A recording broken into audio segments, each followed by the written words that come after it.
The library never had a book called The Night Ledger in its catalog, until the night I found it sitting on the return cart, checked out to a woman who had been dead for 11 years. Before we begin, hit subscribe. This is Storyline Audiobooks. CEN 1. The Job Nobody Wanted. Okay, so, confession time. I took a job nobody wanted, at a library nobody remembers voting to keep open. I should probably explain that properly, because nobody remembers voting to keep it open is doing a lot of work in that sentence, and it's going to matter a lot more later. I promise you it's not just me being dramatic for the sake of a good hook. My name doesn't matter. Where I'm from doesn't matter much either. It's the kind of flat, gray, half-abandoned town that exists in every state. The kind with one stoplight that blinks yellow after 9 p.m. and a main street that's 2/3 boarded up storefronts and 1/3 vape shops that never seem to have customers. What matters is the library. The Harlow Free Public Library.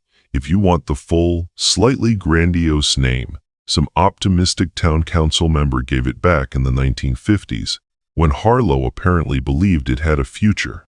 I just dropped out of grad school. Long, boring story, don't worry about it. And I needed a job that didn't require me to talk to people very much, because at that point in my life, I genuinely didn't trust myself to be a functioning human around other functioning humans. The library was hiring a night clerk. 9 p.m. to 5 a.m., 4 nights a week, minimum wage plus $1 for what the posting called night differential, which I've since learned is a fancy phrase for hazard pay nobody admits is hazard pay. I should have asked why a public library needed an overnight clerk at all. Libraries close. That's sort of their whole thing. They have hours, and then they don't have hours, and everybody goes home. But Harlow Library apparently never fully closed.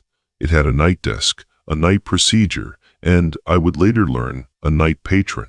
The head librarian who hired me was a small, tired-looking woman named Constance Farrow, somewhere in her 60s, with the kind of permanently pinched expression of someone who has been disappointed by every single person she's ever trained for this job. She interviewed me in the reference room, under a water-stained ceiling tile, and she asked me exactly 4 questions. Did I have reliable transportation? Did I mind working alone? Did I have any objection to reading unfamiliar text aloud if asked? And, this one I laughed at the time, did I have any family in town who would come looking for me if I didn't come home one morning? I actually laughed out loud at that last one right there in the interview, because I thought it was a joke. Some dry, small-town humor about how nobody would notice if the night clerk didn't show up for work. Constance did not laugh. She waited for me to stop, wrote something down on her legal pad, and said, "That's fine. Just checking the paperwork lines up." I didn't think about that sentence again for almost 3 weeks. The job itself, for the first stretch, was exactly what you'd expect. I'd let myself in through the staff entrance at 9, reshelve the day's returns, run the automated systems check, and then mostly just sit at the front desk doing homework I didn't have anymore, or reading, or scrolling my phone until the sun came up and the morning clerk arrived to let me go home and sleep through the daylight like some kind of vaguely depressed vampire. There was a procedure sheet taped inside the desk drawer, laminated, clearly decades old, titled Night Desk Procedures. Read before your first shift in a typewriter font that told me this thing predated computers. Most of it was normal stuff. Lock the East door at 9:15. Do not answer the phone after midnight unless it rings exactly twice, stops, and rings again. That's the alarm company. Everything else, let it go to voicemail. Keep the reading lamp on the reference table lit at all times, even when the room is empty. That last one struck me as odd. But libraries have weird rules about electrical stuff and insurance, so I didn't think much of it. And then, right at the bottom, in different handwriting, someone had added a line that wasn't typed. It was written in ballpoint pen, pressed hard enough to dent the laminate underneath. If the night ledger appears on the return card, do not open it. Log the patron name from the card pocket. Return it to Constance in the morning. Do not, Under any circumstances, read it aloud. No, look, I want to be honest with you here. Because honesty is sort of the whole point of these confessions, right? My first reaction to that note was not fear. My first reaction was mild amusement, because it read exactly like the kind of prank a bored coworker leaves for the new guy. Some elaborate long-running joke that the staff plays on every new night clerk, probably followed by everybody howling with laughter the next morning when I nervously ask about it. I actually looked forward to that conversation a little bit. I pictured myself laughing along, being a good sport about it. That conversation never happened, because I never got the chance to ask about it before things started. Scene 2, The Return. Cart 3 weeks into the job, on a Tuesday that had otherwise been aggressively, gloriously boring, I did my 11 p.m. round of the return slot. The one built into the outside wall, the kind where people can shove books through even after the building's locked. Most nights it produces 2 or 3 items. Overdue paperbacks. The occasional DVD, because this town apparently still had people renting DVDs in the current decade. God bless them. That night, there were 4 books in the bin, and one of them wasn't a normal book. It was heavier than it should have been for its size, bound in a soft, almost skin-like dark leather that had gone slightly tacky with age.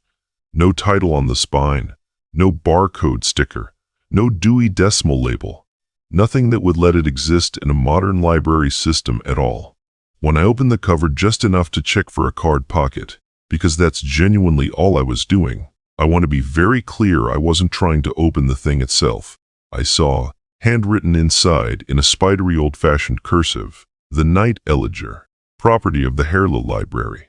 Did not remo from premises," and in the card pocket, a single checkout card with one name written on it in pencil. Dorothy Amsell. Checked out. No due date listed.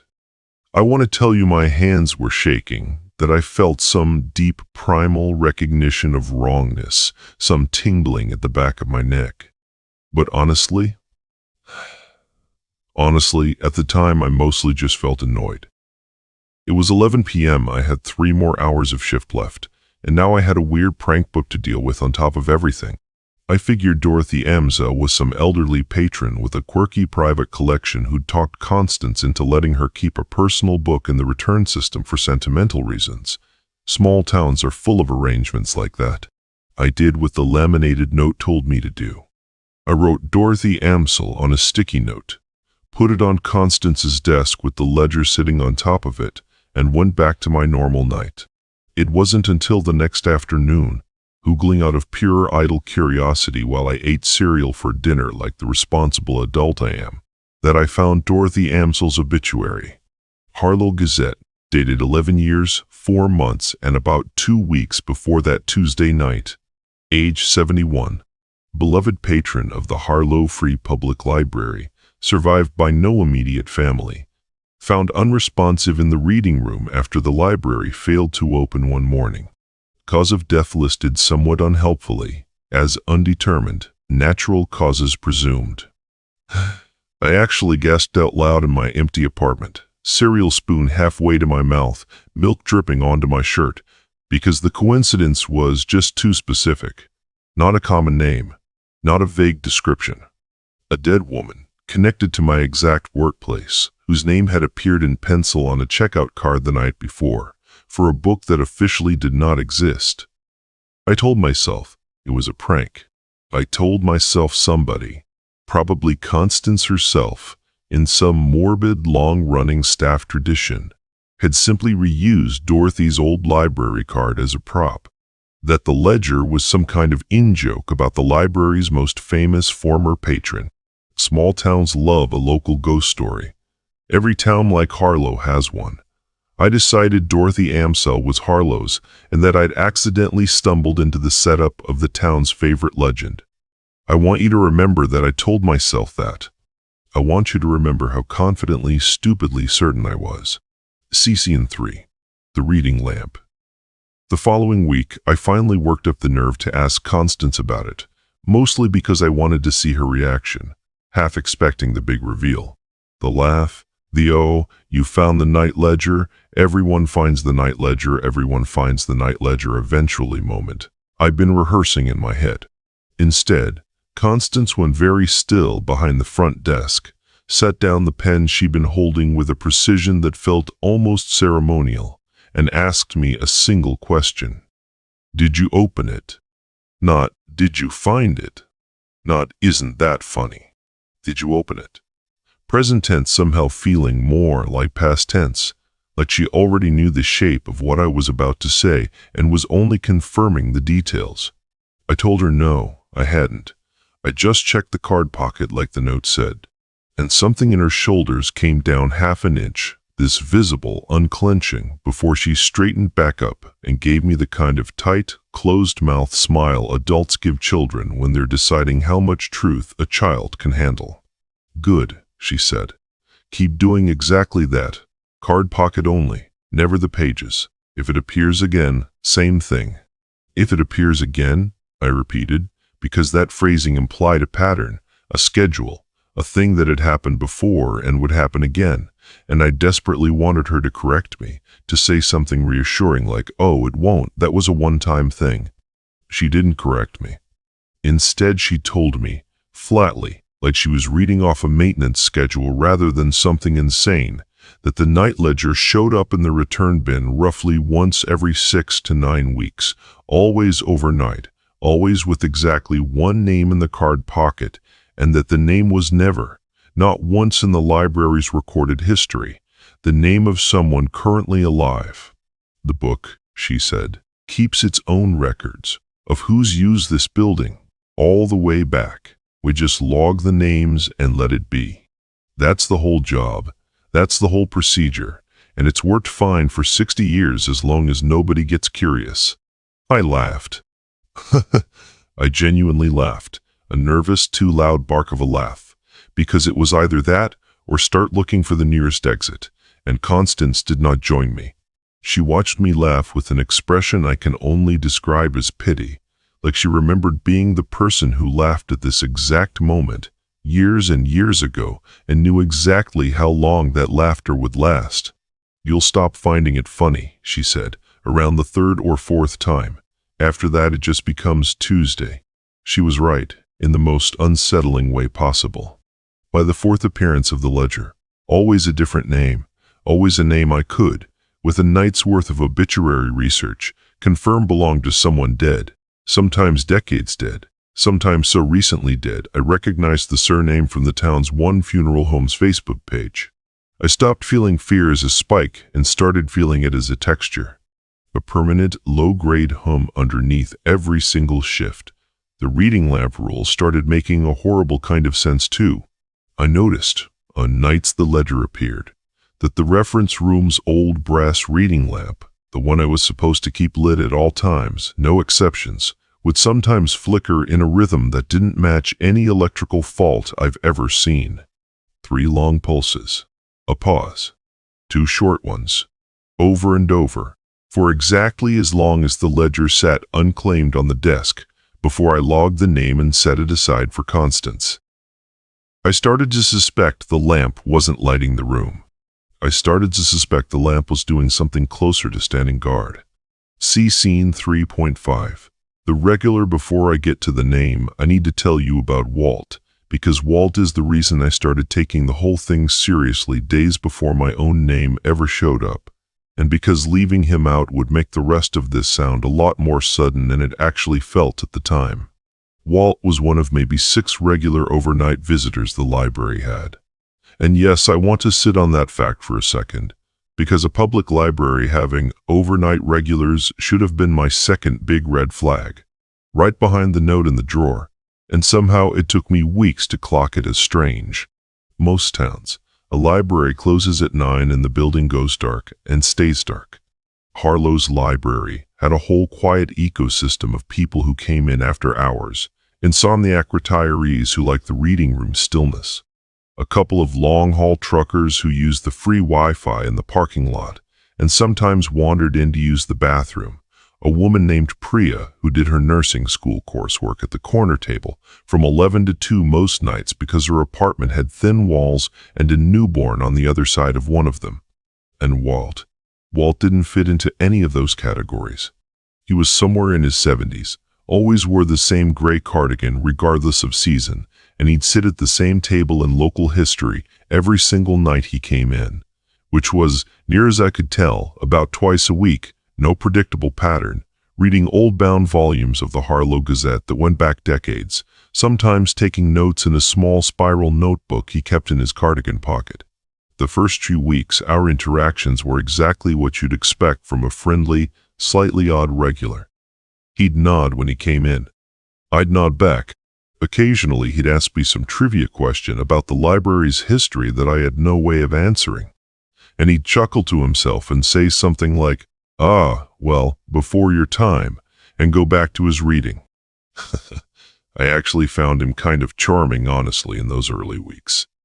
He had this dry, unbothered sense of humor, the kind that comes from having outlived most of your embarrassment about things. Once, when I mentioned I was new and still learning the building's quirks, he looked at me for a long moment over his reading glasses and said, "Oh, you'll learn them. This building's very patient about teaching people its quirks. It's got nothing but time." I laughed at that too. At the time, I thought it was just old man whimsy. It was around week 9, 2 weeks before my own name showed up, that Walt said something that stopped being charming and started being something else entirely. I'd asked him, half out of genuine curiosity and half just to make conversation on a slow night, what exactly he was researching, night after night, in those old-bound newspapers. He set his pen down very deliberately, folded his hands on top of the open volume, and looked at me with an expression I hadn't seen on him before. Focused, almost clinical, like he was deciding how much of an answer I could handle. "I'm counting," he said. "Counting what? Names," he said. "Every unexplained death this town's ever had going back to when this building went up. Every cause of death undetermined, natural causes presumed. Every one that happened here, in this building, or within about a quarter mile of it." He tapped the open page in front of him. "I've got 211 so far. 60 years of records. Averages out to about 1 every 10.5 weeks, give or take, which lines up pretty tidy with a certain pattern I bet you've started noticing on your own shift by now, if you've been paying attention." I actually choked a little on nothing, this dry, startled cough. Because up to that point, I'd been telling myself the ledger thing was a strange local secret, known to maybe 3 people, me, Constance, and whoever'd left that pen note in the drawer decades ago. The idea that some elderly regular with a spiral notebook had independently reconstructed the whole pattern from public records was somehow more frightening than the supernatural parts. It meant this thing left evidence. It meant it was real enough to count. "How do you know about any of that?" I asked him, and I remember my voice coming out smaller than I wanted. Walt looked at me for a long moment, and something in his face softened, like he'd just remembered I was young and new and hadn't earned the full weight of this conversation yet. "My wife worked the night desk here," he said, 1981 through 94. "Her name was Eleanor." He paused. "I came in every night for 13 years to walk her home safe after close, because she asked me to, and never once told me why until year 11, when her own name turned up in that book you're not supposed to open." "What happened to her?" "She sat the chair," he said. "Same as you'll do if you haven't already. She survived it. Lived another 19 years after that. Healthy as a horse, died of ordinary old-fashioned cancer. 2 towns over. Nothing spooky about it at all." He almost smiled. "I keep coming back because counting the names is the only way I know how to keep loving a building that scared her that badly. One time, a very long time ago, everybody needs a hobby in retirement." I felt my eyes sting a little at that. This sudden, unexpected wave of feeling for a man I barely knew, and I sniffed it back before it could turn into anything more embarrassing than that. It was the first time anyone had described surviving the chair as something that could simply become a story you told, eventually, with something almost like fondness.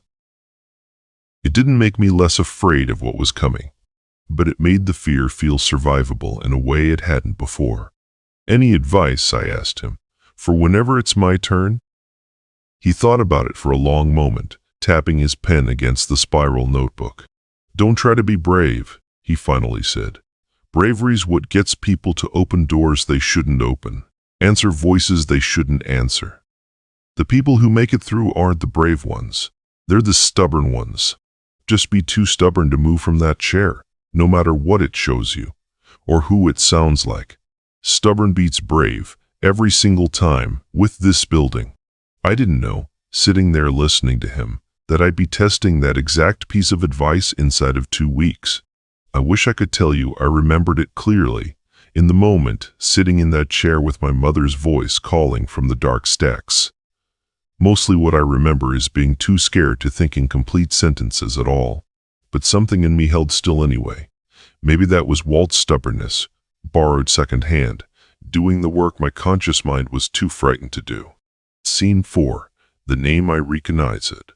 Here's where the story stops being something I can explain away with small-town legend and local color, and starts being the reason I'm telling you this at all. 11 weeks into the job, I'd started keeping count, obviously, the way you start counting anything that terrifies you on a schedule. The ledger appeared again on a Thursday night in early October, the kind of night where the wind does that specific hollow howl through gaps in old windows that makes every building sound haunted whether it is or not. I did what I always did. Gloves on, out of habit, more than instruction, though nobody had ever told me to wear them. I opened the cover just enough, checked the card pocket, and went very, very cold, because the name written there, in that same spidery pencil hand, was mine. Not a similar name, not a coincidence adjacent name. My actual full name, first, middle, and last, spelled correctly, in handwriting that had never once, in 11 weeks of watching it appear on other people's cards, made a spelling error. I actually dropped the book, just let go of it, mid-thought, and it landed on the return cart with the soft, wet-sounding thud that a leather-bound object should not make against a metal cart, more like the sound of something landing on flesh than on wood. My hands were shaking hard enough that I had to sit down on the floor of the workroom for a solid minute before I could make myself pick the phone up and call Constance. She didn't sound surprised. That's the detail that still bothers me the most, looking back. She sounded tired, in the specific way of someone who has been dreading a phone call for a long time and has finally, exhaustedly, received it. "Okay," she said. "Listen to me very carefully and don't argue with any of it, because we don't have time for you to process this the normal way people process things. Are you alone in the building?" I told her yes. "Is the ledger open?" I told her no. It had landed closed, cover down on the cart. "Good. Leave it exactly like that. Do not touch it again. Do not go near the reading lamp. And whatever you do, and I mean whatever you do, if you hear anyone else in that building tonight, anyone at all, do not answer them. Do not call out. Do not go looking for the source of the sound." "Why?" I said, and my voice came out smaller than I wanted it to. "Why is my name in there? I'm not. I'm alive. I'm right here. I'm talking to you right now." There was a long pause on the line, long enough that I genuinely thought the call had dropped. "The ledger doesn't only record who's died," Constance finally said. "It also records who's about to." Scene 5. The Night Visitor. I want to be honest with you about something, because these stories only work if the narrator is honest, and God knows I've had enough time since that night to think about how honest I'm capable of being. My first instinct, hearing Constance say that sentence, was not fear. It was rage.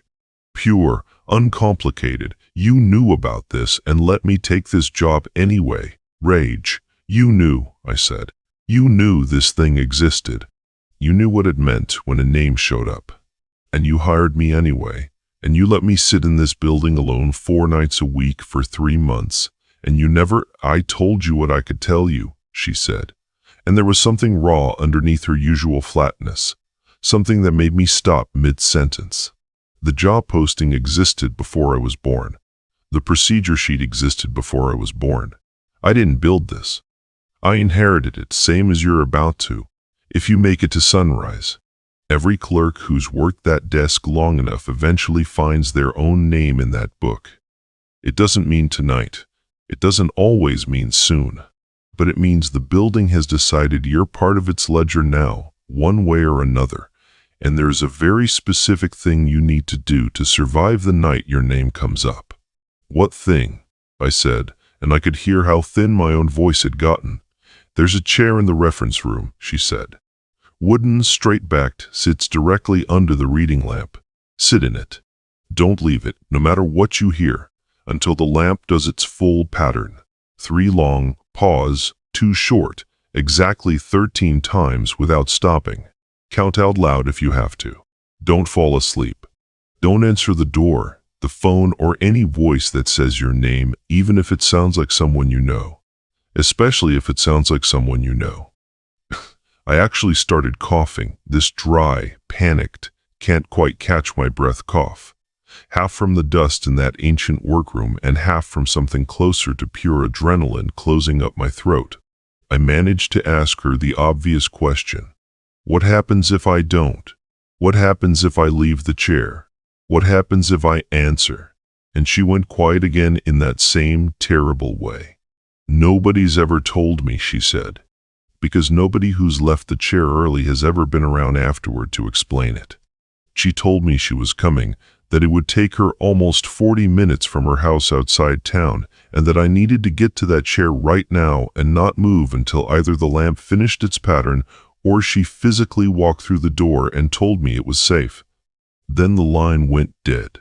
Not hung up, dead, this abrupt, staticky cutoff, and the workroom phone didn't get a dial tone again for the rest of the night. I walked into the reference room like I was walking underwater. The ledger was still there, covered down, exactly where it had fallen. The reading lamp was on, steady, no flicker at all, which somehow felt worse than any amount of flickering would have. I sat down in the straight-backed wooden chair beneath it, and the second my full weight settled into the seat, the lamp began its pattern.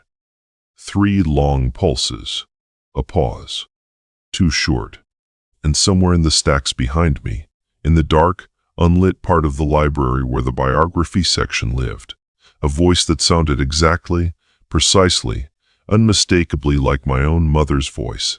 My mother, who lived 400 miles away and had absolutely no reason to be anywhere near Harlow, called my name, gently, the way she used to call me down for breakfast. Shh. I clapped a hand over my own mouth, hard, to keep myself from answering, because every instinct I had wanted to answer that voice, wanted to turn around and say, Mom, into the dark stacks, and some deeper, older part of me understood with total clarity that doing that would be the last mistake I'd ever get to make. Scene 6, The Count. I don't know how to fully describe what those next several hours were like, because terrifying doesn't quite cover it, and surreal makes it sound gentler than it was. It was both of those things stitched together with something closer to physical endurance, like running a marathon made entirely of dread. The voice that sounded like my mother called my name 4 more times over what felt like the first hour, each time from a slightly different part of the dark stacks, each time a little closer to the edge of the reference room's lit boundary, like it was testing the perimeter, looking for a gap. I kept my hand over my mouth and counted the lamp's pulses under my breath. 3 long pause, 2 short, 1, and waited for it to repeat. Around what I guessed was pulse cycle 4, the voice changed.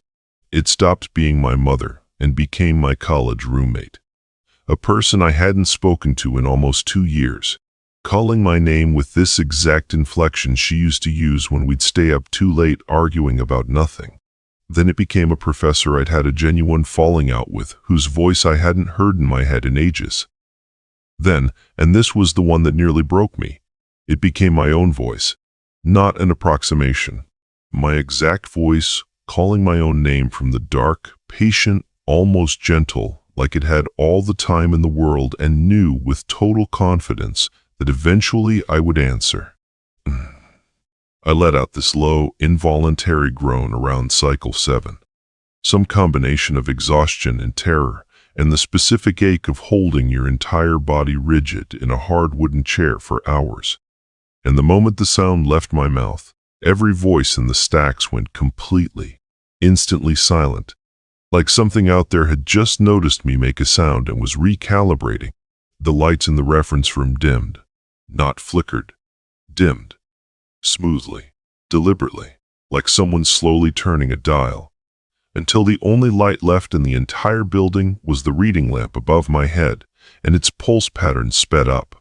3 long pause, too short, faster now, almost frantic, like it was trying to finish its count before something else finished whatever it was doing. I counted out loud after that.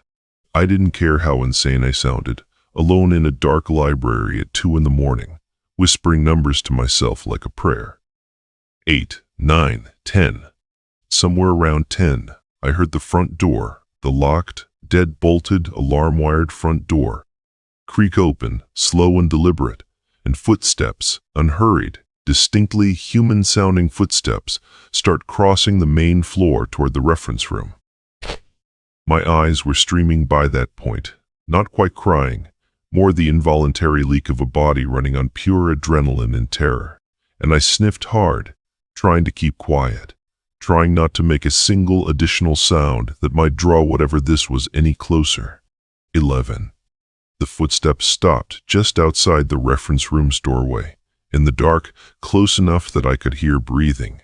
Slow, patient, deliberately audible breathing, the kind that felt performed, like it wanted me to hear it and be afraid. 12. A shape moved in my peripheral vision, at the very edge of the lamp's light, tall and still and wrong in a way I can't fully articulate even now. Not monstrous exactly, not fanged or clawed or any of the things you'd expect from a story like this, just fundamentally, deeply wrong. The way a reflection is wrong when it's a half-second out of sync with your movement. 13. The lamp's pattern completed, held for 1 full second on a steady, unbroken glow, and then the entire building's power surged back on at once. Every light, every hum of every piece of ancient equipment, and the shape in the doorway was simply gone. Not fled, not faded. Gone the way a word disappears the instant you stop thinking it. Cecien 6.5. What the shape? Left behind, I told you the shape in the doorway disappeared the instant the power surged back on.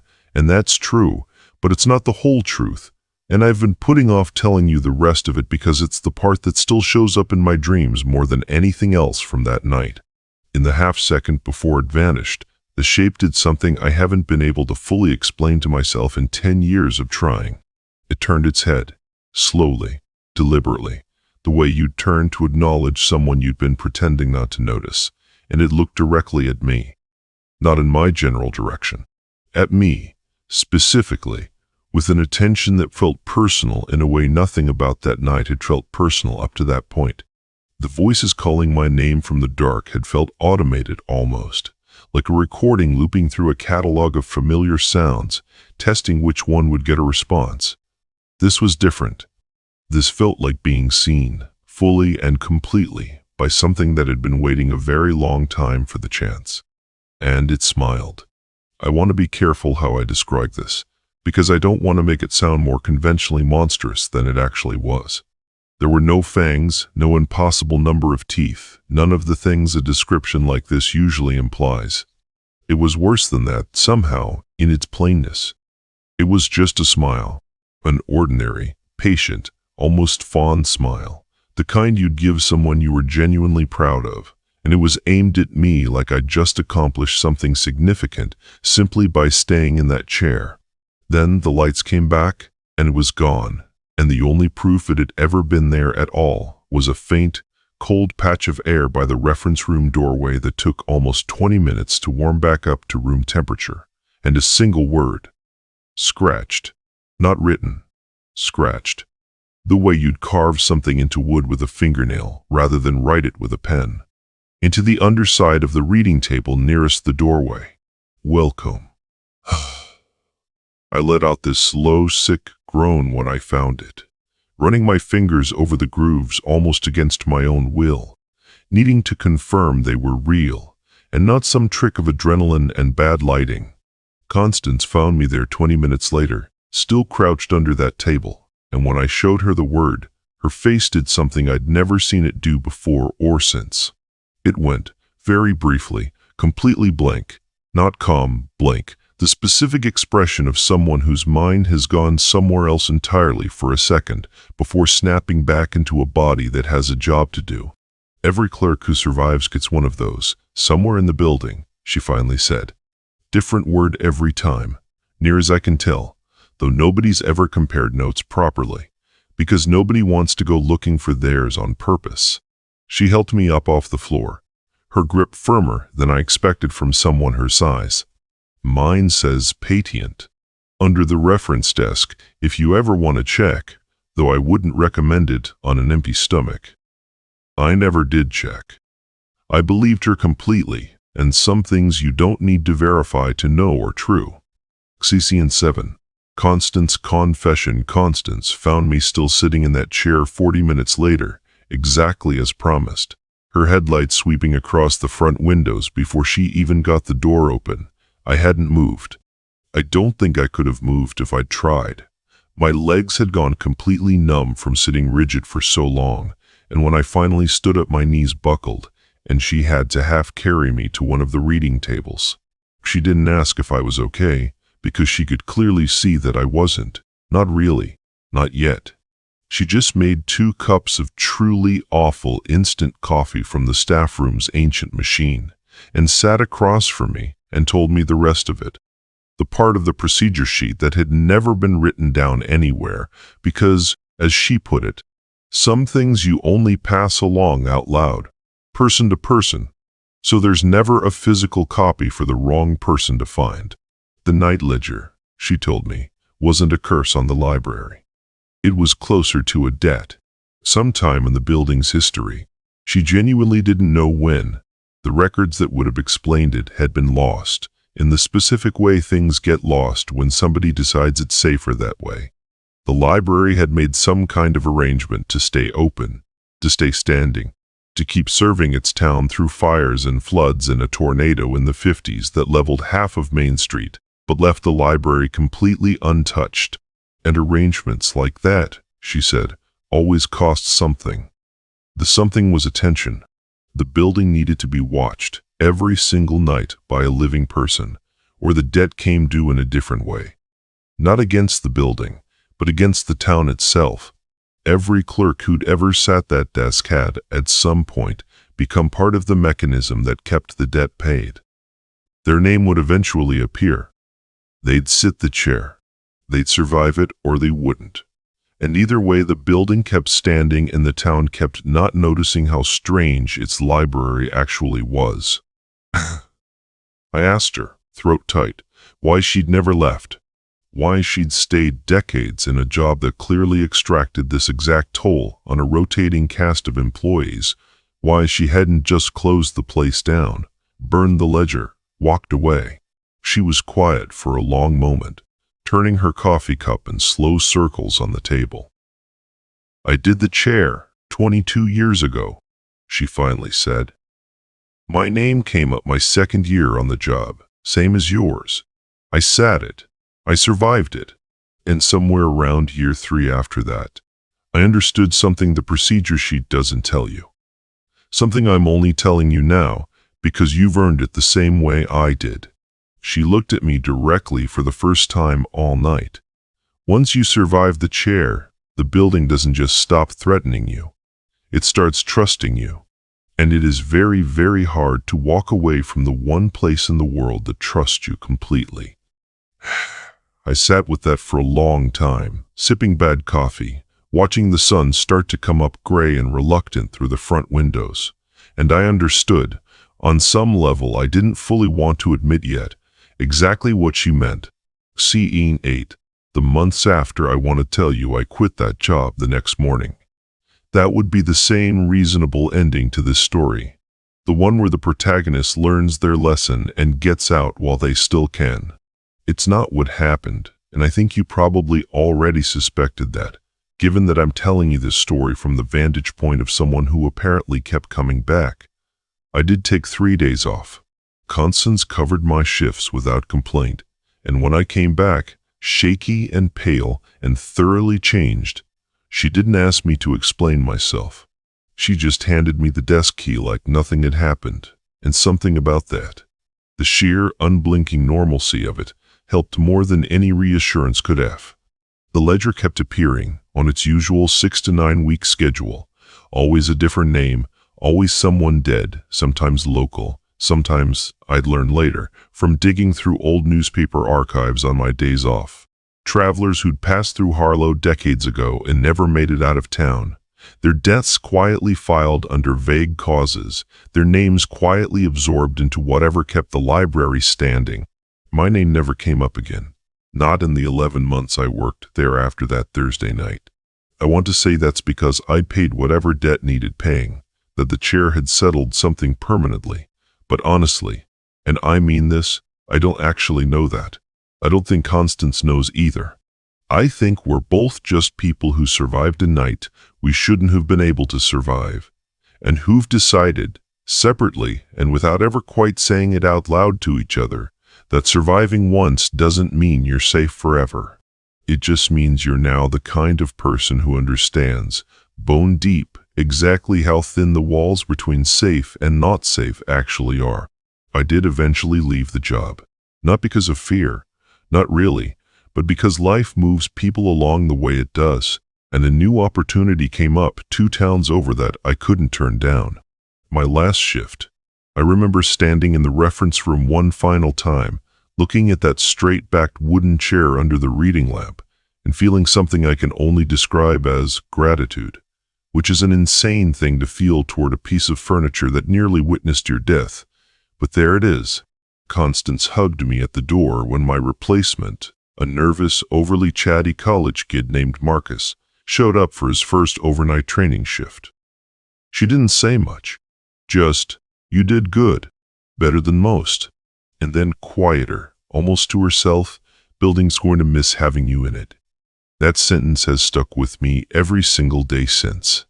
See Scene 8.5. Pure Eye's question. I mentioned Priya earlier, the nursing student who did her coursework at the corner table most nights, the one whose apartment had thin walls and a newborn on the other side of one of them. I want to circle back to her, because something happened with her about 6 months into my time back on the desk, and it's stuck with me for reasons that have less to do with fear and more to do with what this whole experience does to a person's ability to trust their own good instincts. Priya was sharp, the kind of sharp that notices things other people are trained to overlook. Somewhere around her 3rd month of studying at that corner table, she started asking these small, specific questions that made it clear she'd noticed the building's rhythms in a way most patrons never did. Why did the reading lamp in the reference room never actually get turned off, even when I locked up the room for cleaning? Why did I always seem to glance at the return bin the second I walked in, before doing anything else? Why, one night, had I visibly flinched when she called my name from across the room in a voice that apparently sounded, she said, laughing, kind of freakishly like your mom for a second there, "Is that weird to say?" I actually gasped, right there at the desk, cereal spoon in milk levels of visceral reaction, because there was no way at all that she could have known what that specific detail meant to me.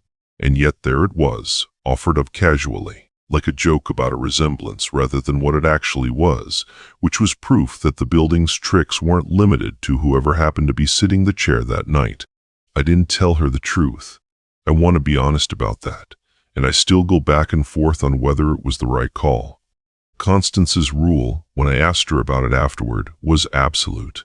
Never tell a non-employee anything real about the ledger, not even a hint. Because the one thing worse than a clerk who doesn't understand the danger is a curious outsider who goes looking for it on purpose. Curiosity, Constance said, was the one ingredient this building seemed to actively crave, and forwarding it to someone who didn't have to be here at all felt like the closest thing to cruelty either of us could imagine. So I lied to Priya. I told her the lamp had a faulty switch we were waiting on a part for, that I was just tired and jumpy from the overnight schedule, that her voice probably just carried oddly in the reading room's acoustics. She accepted all of it with the easy grace of someone who had bigger things to worry about than her strange overnight librarian's nerves, and she kept coming in, kept studying at that same corner table, kept becoming, without either of us naming it out loud, something like a friend. I want to tell you clearly, because it matters to the rest of this story, that Priya never once had her name turn up in that ledger during my entire time on the desk. Whatever the building wanted from its clerks, it never seemed to want the same thing from the people who simply used the space.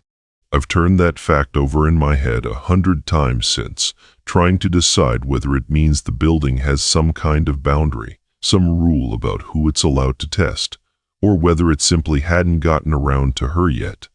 I left Harlow before I ever had to find out which. I think about her sometimes, wonder if she finished her nursing program, wonder if she still studies somewhere with thin walls and good light. I hope, genuinely, that wherever she ended up, it wasn't a building with a return bin that occasionally produces books that don't belong in any catalog. CNI 9. The package. Here's the part I haven't told anyone. The part that's the actual reason I finally decided to write this in and share it with all of you tonight. 2 weeks ago, and I want you to understand, this is nearly 10 years after I left Harlow. 10 years of a completely normal, ledger-free life in a completely different state. A package arrived at my apartment. No return address. No shipping label from any carrier I recognized. Just my name and address in careful block handwriting on plain brown paper, postmarked from a town whose name I didn't recognize until I looked it up and found out it was less than 20 miles from Harlow. Inside was a single book. Soft, dark, slightly tacky leather binding. No title on the spine. No barcode. I actually dropped it on my kitchen floor the second I registered what I was holding. The exact same wet, heavy thud it had made against that return card a decade ago. And I stood there staring at it for a full minute before I could make myself pick it back up. I checked the card pocket, hands shaking so badly I could barely get the little paper card out straight. One name, written in that same spidery pencil hand I'd recognize anywhere. Constance Farrow. I called the Harlow Free Public Library's main number that same night. It still exists online, still has business hours listed, still has, according to its website, an overnight clerk position that's apparently currently accepting applications. Nobody answered. I called the town's one funeral home the next morning instead, and a very tired-sounding receptionist confirmed with the flat, practiced sympathy of someone who does this exact call a dozen times a week that yes, Constance Farrow had passed away 3 days earlier. Found unresponsive in the reference room, they said. Cause of death listed as undetermined, natural causes presumed. Same words. Same exact words as Dorothy Amsel's obituary, 10 years and 1 lifetime ago. I sat with that book on my kitchen table for 2 full days before I made a decision I'm still not sure was the right one. I didn't burn it. I didn't throw it away. I did the only thing I know how to do with that book, the only thing I was ever taught to do with it. I logged the name. I wrote it down, exactly the way the procedure sheet always told me to, on a plain white index card, and I sealed it in an envelope. And last week I drove the 400 miles back to Harlow for the first time in a decade, walked into that library during business hours like a normal person, and handed the envelope to a nervous, exhausted-looking overnight clerk I'd never met who couldn't have been older than 22. I told her exactly 4 things. Keep the reading lamp lit at all times, no exceptions. If the ledger appears, card pocket only, never the pages. If she ever hears her own name called from the dark stacks, don't answer, no matter whose voice it wears. And if her own name ever turns up in the card pocket, there's a straight-backed wooden chair under the reference room's reading lamp, and she needs to sit in it and count to 13 and not move, no matter what. She looked at me the exact same way I must have looked at Constance all those years ago. Like I was joking, like this was some elaborate small-town prank being played on the new hire. I actually laughed. A small, tired, entirely humorless laugh, the first time I'd laughed about any of this in 10 years, because I finally understood the specific, awful shape of that particular joke and how long it takes to stop finding it funny. You'll stop finding it funny, I told her, around the third or fourth time. After that it just becomes Tuesday. She's going to think I'm insane. Maybe I am. But 6 to 9 weeks from now, that ledger is going to show up on her return cart with somebody's name inside it. And she's going to remember every single word I just said to her. And I genuinely do not know whether what I did, walking away, handing this off to a stranger, letting the building's arrangement continue instead of trying to end it, makes me a good person or a very bad one. What I do know is this. I checked the Harlow Free Public Library's website again last night, out of a compulsion I can't fully explain, scrolling through their staff directory almost against my own will.